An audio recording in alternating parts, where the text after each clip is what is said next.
Disclaimer, this video is made only for educational purposes. इस video का किसी भी प्लेटफॉर्म, कंपनी या कॉन्फिडेंशियल एग्जाम से कोई डायरेक्ट या इनडायरेक्ट रिलेशन नहीं है। ये कंटेंट सिर्फ लर्निंग और अंडरस्टैंडिंग के लिए बनाया गया है। हेलो गाइस, वेलकम टू तास्कोरैक्स। यहाँ हम सिर्फ आंसर्स नहीं बताते, बल्कि आपको वो थिंकिंग प्रोसेस सिखाते हैं जिससे एग्जाम के टाइम आप बिना डाउट के करेक्ट रेटिंग डिसाइड कर सको। अगर आप मैप सर्च या ट्राई रेटिंग जैसे टास्क्स में काम कर रहे हो और बार बार रेलेवेंस और डिस्टेंस वाली मिस्टेक्स हो रही हैं, तो ये वीडियो आपके लिए काफी इंपॉर्टेंट होने वाला है। आज का क्वेरी है कैवेंडर्स। व्यूपोर्ट एज फ्रेश है, यूजर लोकेशन फ्रेश व्यूपोर्ट के अंदर है और 3 रिजल्ट्स दिए गए हैं जो सब जॉर्जिया में लोकेटेड हैं। यहीं पर लोग बिना सोचे समझे रेटिंग देना स्टार्ट कर देते हैं, जबकि अगर प्रोसेस क्लियर हो तो ऐसे क्वेश्चंस ऑटोमेटिक हो जाते हैं। इसीलिए तास्कोरैक्स लर्निंग क्लासेस में हम पहले प्रोसेस सिखाते हैं, फिर आंसर्स पे जाते हैं। सबसे पहले यूजर इंटेंट समझते हैं। क्वेरी सिर्फ कैवेंडार्स है। इसमें कोई सिटी, कोई एड्रेस, कोई ब्रांच मेंशन नहीं है। इसका मतलब ये एक चेन बिजनेस क्वेरी है विदाउट एक्सप्लिसिट लोकेशन। जब लोकेशन एक्सप्लिसिटली मेंशन नहीं होती और व्यू पोर्ट फ्रेश होता है, तो यूजर के आसपास के रिजल्ट्स एक्सपेक्टेड होते हैं। ये लॉजिक अगर स्टार्टिंग में क्लियर ना हो तो आगे के सारे डिसीजंस गलत हो जाते हैं। इसी कंफ्यूजन को रिमूव करना ही हमारी लर्निंग क्लास का फर्स्ट गोल होता है। अब टॉप लेवल क्वेश्चन आता है, क्या इस क्वेरी का कोई नेविगेशनल रिजल्ट है? आंसर है नंबर, क्योंकि कैवेंडर्स एक चेन बिजनेस है और मल्टीपल ब्रांचेस अवेलेबल हैं। कोई एक सिंगल यूनिक डेस्टिनेशन नहीं है जो पूरी क्वेरी को परफेक्टली सेटिस्फाई करे। ये डिफरेंस समझना बहुत जरूरी होता है और ऑनेस्टली ये क्लैरिटी बिना प्रॉपर गाइडेड प्रैक्टिस के डेवलप करना मुश्किल होता है। अब रिजल्ट लेवल इश्यूज चेक करते हैं। तीनों रिजल्ट सेम लैंग्वेज में हैं। बिजनेस स्टेटस नॉर्मल है, कोई क्लोज्ड या डज नॉट एग्जिस्ट इश्यू नहीं है। तो यहां कोई चेकबॉक्स अप्लाई नहीं होता और हम सीधा रेलेवेंस रेटिंग पे आते हैं, जो ट्राई रेटिंग का सबसे स्कोरिंग और सबसे रिस्की पार्ट होता है।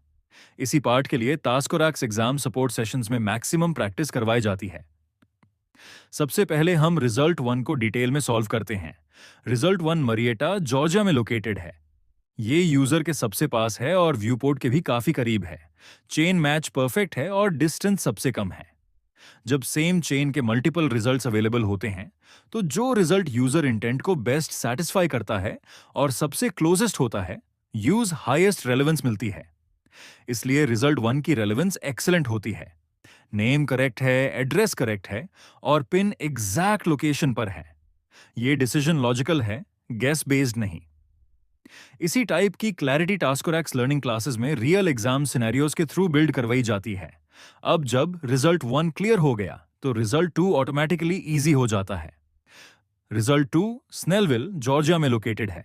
चेन इंटेंट मैच करता है, लेकिन रिजल्ट 1 के कंपैरिजन में काफी डोर है। जब सेम चेन के रिजल्ट्स कंपेयर किए जाते हैं तो डिस्टेंस के बेसिस पर रेलेवेंस को स्टेप बाय स्टेप डिमोट किया जाता है। इसलिए रिजल्ट 2 की रेलेवेंस गुड होती है। नेम, एड्रेस और पिन यहां भी करेक्ट और परफेक्ट हैं। यहां डिमोशन सिर्फ डिस्टेंस के वजह से हुआ है, ना कि डेटा इशू के वजह से। ये डिस्टिंक्शन समझना एग्जाम के लिए बहुत इंपॉर्टेंट होता है और इसी पे मैक्सिमम लोग मार्क्स लूज कर देते हैं। अब रिजल्ट 3 पे आते हैं। रिजल्ट 3 लोकस्ट ग्रोव, जॉर्जिया में है, जो यूजर और व्यूपोर्ट दोनों से सबसे ज्यादा दूर है। चेन इंटेंट मैच करता है, लेकिन डिस्टेंस काफी ज्यादा होने की वजह से एक और लेवल का डिमोशन अप्लाई होता है। इसलिए रिजल्ट 3 की रेलेवेंस एक्सेप्टेबल होती है। नेम करेक्ट है, एड्रेस करेक्ट है और पिन परफेक्ट है। यहां कोई कंफ्यूजन नहीं होना चाहिए, क्योंकि लॉजिक सेम है, सिर्फ डिस्टेंस चेंज हुआ है। इसी रेपिटेशन के थ्रू कॉन्फिडेंस बिल्ड होता है, जो लर्निंग क्लासेस का कोर बेनिफिट होता है। अब एक बहुत इंपॉर्टेंट चीज समझो, रेलेवेंस और डेटा एक्यूरेसी अलग चीजें होती हैं। रिजल्ट रेलेवेंस में डिमोट हो सकता है, लेकिन फिर भी उसका नेम, एड्रेस और पिन बिल्कुल सही हो सकता है। अगर आप दोनों चीजों को मिक्स कर देते हो तो एग्जाम में अननेसेसरी मिस्टेक्स होती हैं। इसी टाइप की अवॉइडेबल मिस्टेक्स को रिड्यूस करना ही तास्कोरैक्स एग्जाम सपोर्ट सिस्टम का में फोकस है। अब कमेंट की बात करें। जब रेलेवेंस गुड या एक्सेप्टेबल होती है तब कमेंट मैंडेटरी होता है।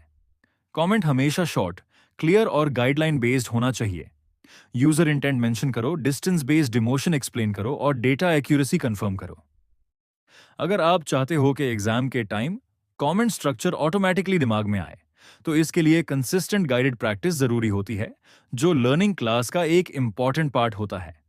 एंड करते हुए 3 रूल्स याद रख लो। पहला, जब क्वेरी सिर्फ चेन नेम हो और व्यूपोर्ट फ्रेश हो तो नियर बाय रिजल्ट्स को प्रायोरिटी दो। दूसरा, सेम चेन के मल्टीपल रिजल्ट्स हो तो डिस्टेंस के बेसिस पर सीक्वेंशियल डिमोशन लगता है।